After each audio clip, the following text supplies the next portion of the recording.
Soul Sister тавтай морил Нора байна. Хэрэг би танд та зорилгоос өсөгийн дахин ухарч замаасаа гардаг шалтгаан чинь сахилга бат, хүсэл зориг, урам зоригтой огт холбоогүй гэвэл та итгэх үү? Даваа гарагт ямар нэгэн зуршлыг өөртөө суулгах газ шин зориг тавиад харин баасан гараг гэхэд болчихдог шалтгаан чинь зан чанарын дутагдал биш, шууд утгаараа таны тархины нейронууд хоорондоо хэрхэн холбогдсон нейронуудын зам буюу таны тархины бүтэц хэрхэн бүтээгдсэний чинь онцлогтой холбоотой юм байна. Ихэнх хүмүүсийн хизэж ойлгож амжаагүй нэг зүйл нь болохоор таны тархи таны амьдрал зүгээр нэг хариу үйлдэл үзүүлдэггүй. Тэр амьдралыг тань урьдчилан таамагладаг. Яг одоо таны тархи таны хэн болохыг хүсэж буй хүнийг биш өмнө нь хэн байсан бэ гэдэг дээр тулгуурлан таамаглаж байгаа. Энэ нь юу гэсэн үг вэ гэвэл та илүү гүнд байгаа ямар нэгэн зүйлийг өөрчлөхгүйгээр өөрийн зуршил дадлаа өөрчлөх гэж оролдох бүрдээ өөрийнхөө тархитай тэмцэж байна гэсэн үг. Харин үргэлж энэ тэмцэлтэнд таны тархи л ялж байдаг. Тэгэхээр өөртөөгөө тэмцэхгүйгээр тархи болон зүрхээ уялдан холбоотой байлгаж амьдралаа илүү уян хатан болгохыг хүсэж ивэл анхаарлаа нааш нь хандуулаарай. Тархиа өөрийнхөө эсрэг биш өөрийнхөө талд ажиллуулах нэг арга байдаг. Үүнийг identity shift буюу өөрийн хэн болох тодорхойлолтоо өөрчилж шилжүүлж байна гэдэг. Энэхүү бичлэгээрээ энэ арга яагаад ажилтдаг? Neuroscience буюу тархи мэдрэлийн шинжилгээ ухаан талаас нь задлан тайлбарлаж яг яаж хийхийг харуулж хүмүүсийн насан туршийн дадлыг эвдэх, архинаас гаргах, мөрөөдлийн ажилдаа орох, санхугаа бүрэн өөрчлөхөд тусалсан практик дасгалуудыг танд хэлж өгөх болно шүү. Тэгэхээр бичлэгийн 1-р хэсэг та яагаад зорилгоосоо дахин хазаадаг вэ? Үүний жинхэнэ шалтгааныг бүгдээрээ олж мэдцгээе. Neuroscience буюу тархи мэдрэлийн шинжилгээ ухаанд predictive processing буюу урьдчилан таамаглан боловсруулах гэдэг. Ихэнх хүмүүс нүдийг камер шиг ажилтдаг гэж боддог. Өөрөөр хэлбэл нүдээр дамжуулан орж ирсэн мэдээллийг тархи эргэн тойрны ертөнцөөс хүлээн аваад тэр мэдээллээр бодит байдлын туршлагыг тань бүтээдэг гэж ойлгодог. Гэхдээ үнэндээ ийм зүйл болдгоо. Таны тархи таны бүхий л амьдралын туршныг загвар бүтээсээр ирсэн. Тэр нь таны хэн болох тухай загвар. Таны хэв маяг, дадал, хариу үйлдэл, хандлага. Энэ бүх зүйл нэг төрлийн identity blueprint буюу та өөрийгөө хэн гэж тодорхойлж байгаа зураглалыг хэлдэг. Таны тархи тэр зураглалыг ашиглан дараа нь юу болохыг урьдчилан байнгын таамаглаж байдаг. Таны бодол, таны сэтгэл хөдлөл, таны сонголт, таны зан үйлийг тодорхойлж таамаглаж бид нар амьдралынхаа 95%-ийг тэрхүү тархины урьдчилсан таамаглалын дагуу удирдах байдаг. Судалгаанууд харуулж байгаагаар таны гаргах гэж буй шийдвэрийг илэрхийлэх тархины идэвхжил таныг сонголт хийж байгаагаа ухамсарлахаас өмнө айл хэдийн шийдэгдсэн байдаг. Таны тархи та тэр сонголтыг хийхээс өмнө шийдчихсэн байдаг. Тэгэхээр бидний таныг хэн гэж боддог загвар дээрээ тулгуурлаад буюу таны identity. Та өөрийгөө юу гэж тодорхойлж байгаа тэр тулгуурлаад тэр хэв загвар дээрээ аль хэдийн сонголтыг хийчихсэн байдаг. Тэгэхээр энэ нь практик дээр юу гэсэн үг вэ гэдгийг жишээтэй хэлвэл та бүх амьдралынхаа турш хүссэн зүйлээ идэж ирсэн байлаа л да. Тэгээд өөртөө шин зорилго тавиад эрүүл хооллыг идэх зорилгыг өнгөрсөн 7 хоног тавьсан гэж бодлоо. Гэтэл та өнөөдөр хөргөчөө онгойлгоно. Таны хөргөчөнд салаад байна. Эсвэл өчигдрийн үлдсэн пицца байна. Та пицца руу гараа сунгана. Дараа нь өөрийгөө буруутгаад яагаад би буруу шийдвэр гаргачих вэ? Яагаад салаатаа эзэнгүү вэ гэж өөрийгөө гайхна. Тэгэхээр энэ таны сахилга батны асуудал биш. Таны тархи хөргөчн дотор байгаа хүнснүүдийг хараад та өөрийгөө юу гэж боддог? Тэр identity тодорхойлтын дагуу тэр загвараа ажиллуулад аль хэдийн сонголт хийсэн. Би бол пицца иддэг хүн, салаад иддэг хүн гэдгийг тодорхойлт танд байхгүй байгаа учраас та пицца руу ухамсаргүйгээр тэр сонголтыг хийсэн. Таны толгойд энэ тухай ухамсартай бодол орж ирэхээс ч өмнө таны гар дөрүүлээд ажилтгаа гэсэн үг. Тэгэхээр таны эрүүл хоолломоор байна гэдэг зорилго болоод таны одооны identity буюу би хинбэ гэсэн тодорхойлт хоёр дотроо зөрчилдсөн.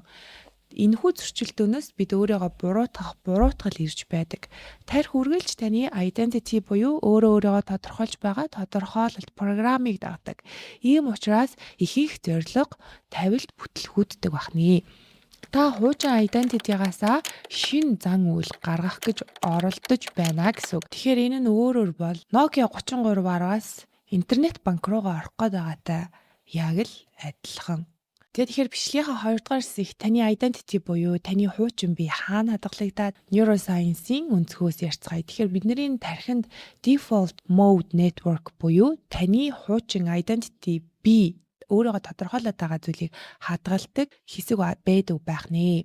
Одоо бичлэгээ илүү гүнзгийрүүлээ гэвэл таны тархинд байдаг default mode network гэж нэрлэгддэг сүлжээ байдаг. Энэ нь та ямар нэг зүйлд ухамсартайгаар төвлөрөөгүй үед буюу сэрүүн зүүдлээд явж байдаг гэж ярьдаг штэ тий. Эсвэл бодол дотроо тэнүүжлэх зүгээр л автомат горим дээр амьдарч идэг. Бид ерөөхдөө өдрийн турш ихэвчлэн энэ горим дээр байж идэг. Энэ бол таны тархины яг анхдагч гол хэсэгт байрладаг төв.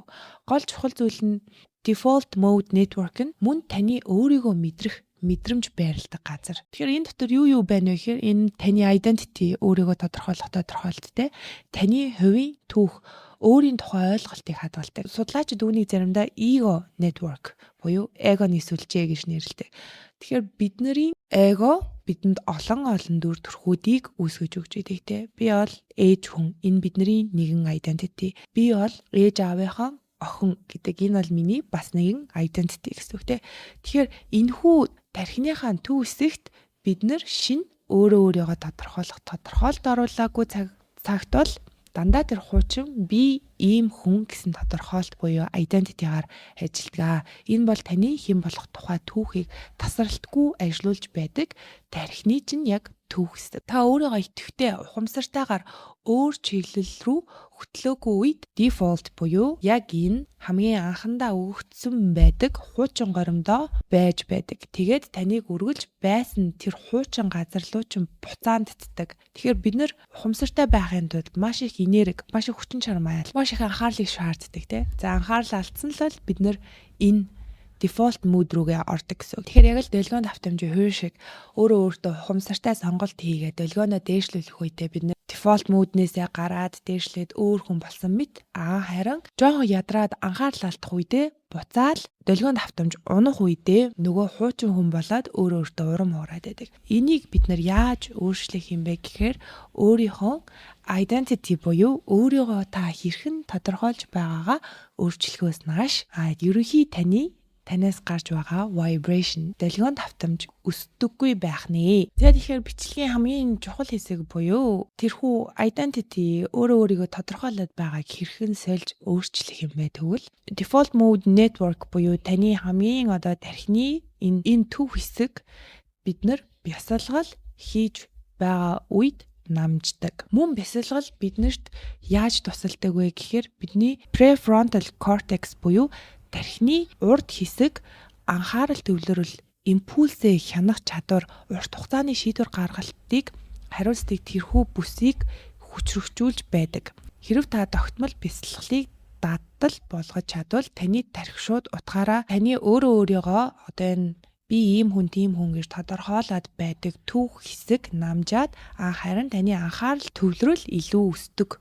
гэсэн үг. За тэгэхээр бясалгал бол ердөө identity shift буюу өөрийгөө тодорхойлолтын өсрөнгөө шилжилт хийхийн эхний хаалга гэж үзэх хэрэгтэй те. Та өдөрт зөвхөн 10 минутын бясалгал хийж чадвал энэхүү төв өөрийгөө тодорхойлоод байгаа хэсгийг намжаахаас гадна бясалгал хийж дуусны дараа таны анхаарал төвлөрөлт огцом өссөн байдаг. Яг энэ үедээ та өөрийн identity work буюу шинээр хэн болох вэ гэдгээ тодорхойлоход хамгийн тохиромжтой цаг үе үүсдэг. Тэгэхээр та бясалгалын дараа тэмдэглэл хөтлөх, зорилгоо тодорхойлох, өөрийн орж ирж буй шинэ хувилбарыг төсөөлөх нь хамгийн чухал, хамгийн үр дүнтэй байдаг. Хэрэв та бясалгалыг хэрхэн хийдэг юм бол хэрхэн үүнийг зөв хийх вэ? Хийснээрээ ямар үр дүн юуг зорж байгаа вэ гэдгийг илүү гүнзгийрүүлэн агсан төвшөнд мэдхийг хүсвэл манай Soul Sister community-тэй нэгдээд 7 дугаар сарын бясалгал meditation сургалтанд суугаарай. Хэрхэн нэгдэх заавар доор комент хэсэгт байгаа. зүгээр одоо ингээд таны мэдрэлийн систем өндөр ачаалтай стресс донд өөрийгөө тодорхойлдоггүй, өөрийгөө шинээр тодорхойлох хэрэггүй. Заавал эхлээд 10 минут, 15 минутын бяцлал хийсний дараанаас өөрийгөө ямар хувилбар болохыг хүсэж байна. Үүнийгээ төсөөлөх, төсөөлсөн зүйлээ бичих гэх мэт.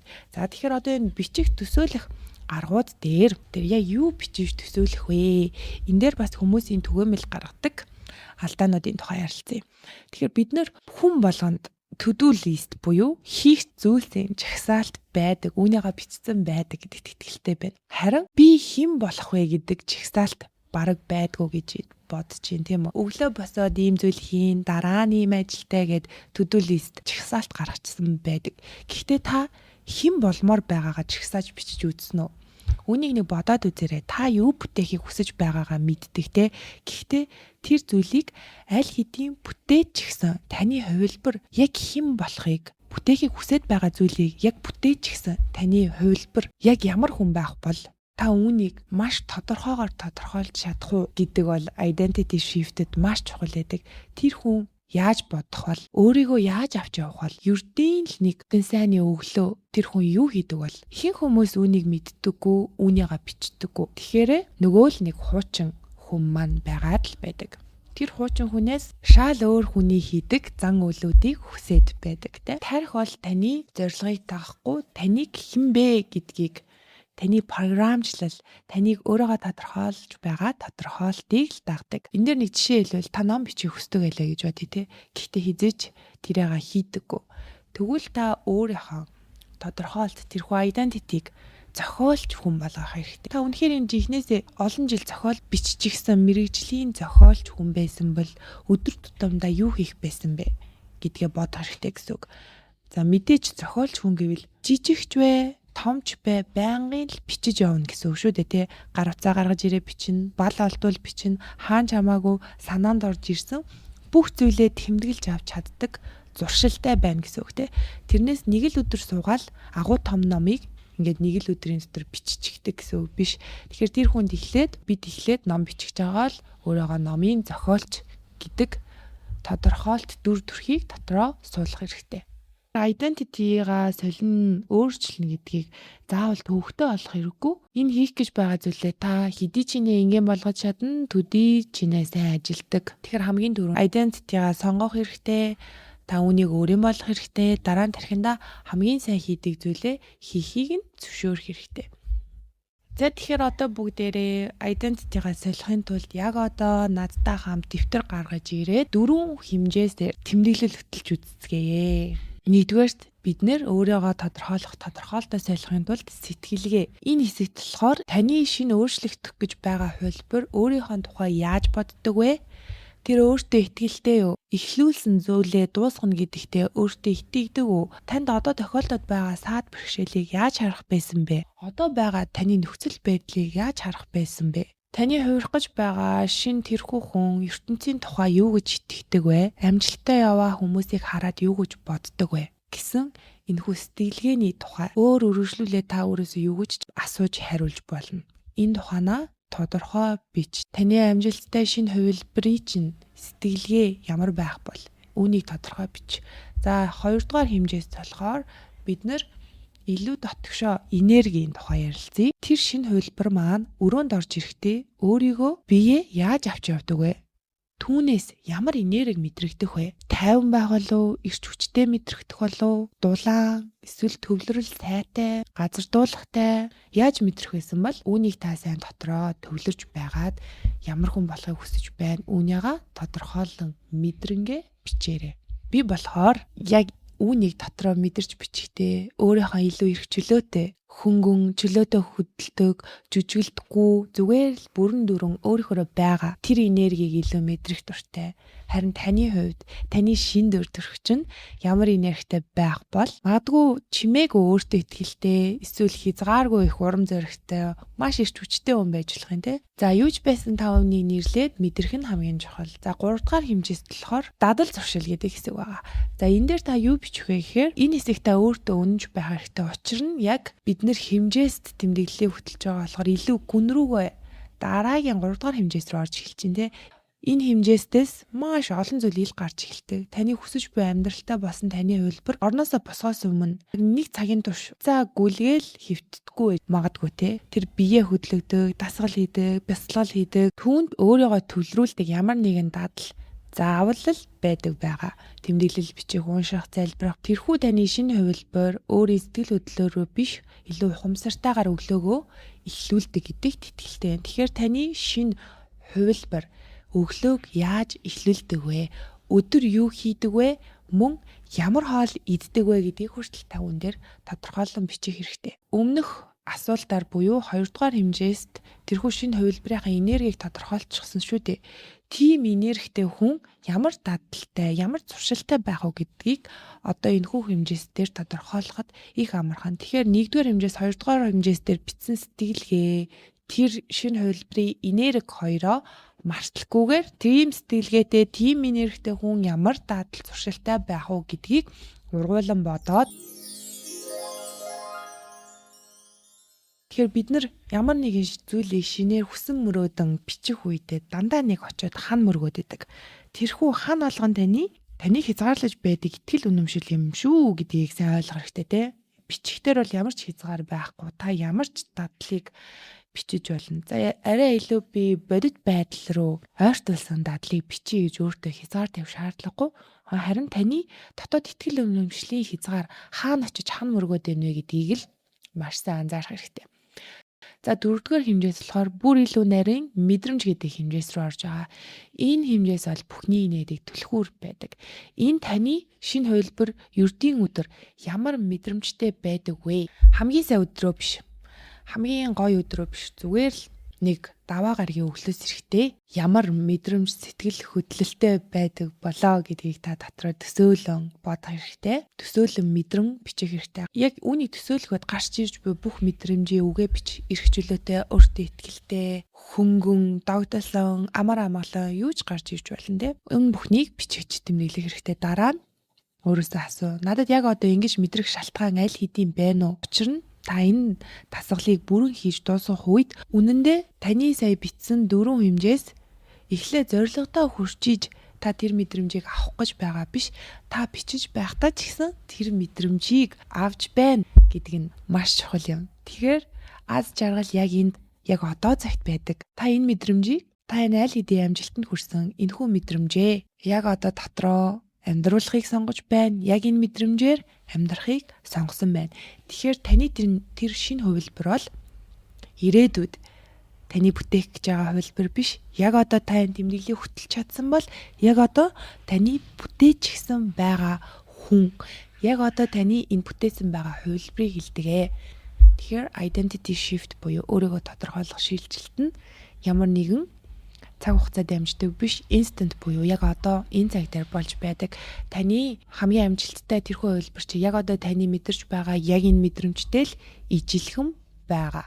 Тэгэхээр саяны 4 хэмжээсийн бичвэрийг хийж чадсанараа бид таны яг одоо байгаа газар болон таны тэр хувилбарын хооронд байгаа зайг ойртуулж хааж чадлаа. Тэр зайг хаах үед хүссэн бүх найл хэдийн авсан таны хувилбар мэдэрдэг мэдрэмжийг та мэдэрч байна. Таны тарих тэр хүн шиг аягалж эхэлдэг, тэр сонголтуудыг хийж эхэлдэг. Таны зан үйл, таны шийдвэр үг ярианд нөлөөлж эхэлдэг. За тэгээ бичлэгийн хамгийн төгсгөл хэсэгт хамгийн чухал буюу тарих таны үгсийг биш, таны үйлдэлийг сонсдог гэдгийг сануулад бичлэгээ өндөрлөе.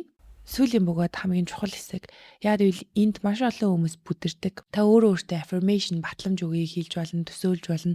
Өглөө бүр хамгийн сайхан ямар хүн болж хуурмаар байна гэдэг тэр тэмдэглэлийг хөтлж болно. Гэхдээ таны үйлдэл таны одоо энэ шилжиж мэдэрч байгаа мэдрэмжийг баталгаажуулж тунхаглах ёстой. Яагад вэ гэвэл тарих үргэлж баталгаа хайж идэг.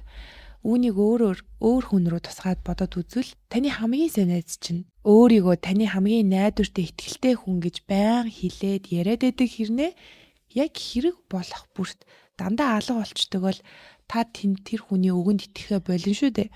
Тэгэхээр та өөрийгөө дотроо урамшуулж хэлээд үүний төлөө үйлдэл хийхгүй л тарих таны үгнээс нотлохоо олж харахгүй байгаа учраас identity shift хийхдэггүй. Тэгэхээр одоо яг мэдэрсэн байгаа сайхан мэдрэмжээрээ өөрийнхөө төлөө ямар нэгэн үйлдэл хий. Энэхүү үйлдэл нь маш багаас эхэлдэг шүү. Хэрв та үргэлжлэн бол санхүүгийн сахилга баттай хүний дүр төрхлөө өөрийгөө шилжүүлж болно шүү дээ. Хэрв ийм зорилгыг тавьж байгаа бол өдөр болгон өөрийн банкны хулгаал 5 минут хараад хэвшчих. Энэ л таны үйлдэл мөн тархинд өгж байгаа нотлохоо юм. Тэгээд Soul Sister community дээр маань 70 хүртний бяцлал орсон байгаа. Энэхүү бяцлал маш олон хүнд сайхан үр нөлөө авчирч олон сайхан сэтгэлээр болуулж байна. Мөн дээрэс нь эдгэрлийн бяцлал хүртэл орсон байгаа. Шинээр зарлагдаж байгаа болон өмнөх сургалтууданд суугыг өсөөл манай Soul Sister community-тэй нэгдээрээ доор группт хэрхэн орох талаар мэдээллийг оруулъя. За баярлалаа. Дараагийн дугаарт уулзцгаая.